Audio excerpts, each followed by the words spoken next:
ఎప్పుడైతే యేసుప్రభులో అడుగుపెట్టావో నీ జీవితంలో నీతి లేనిది ఒక్కటి కూడా నీ దగ్గర ఉండకూడదు. హల్లెలూయా.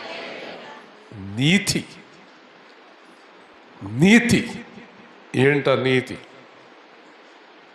అబద్ధం అవినీతి, వ్యభిచారం అవినీతి, తాగుడు అవినీతి, ఎదుటివారిని దోచుకోవటం అవినీతి, అప్పులు ఎగ్గొట్టడం అవినీతి, ఎదుటివారి సొత్తును ఆశించటం, తిండిని ఆశించటం అవినీతి, ఎదుటివారి చిన్న వస్తువును ఆశించటం అవినీతి, ఎదుటివారిది ఏది ఆశించినా అవినీతి, ఎక్కువ లాభాన్ని పొందుకోవటం అవినీతి, పనికి వెళ్ళి సరిగ్గా పని చేయకుండా జీతం తెచ్చుకోవటం అవినీతి, ఒకరి కాపురాలు పాడు చేయటం అవినీతి, ఒకరిని విమర్శించడం అవినీతి, ఒకరిని దోచుకోవటం అవినీతి.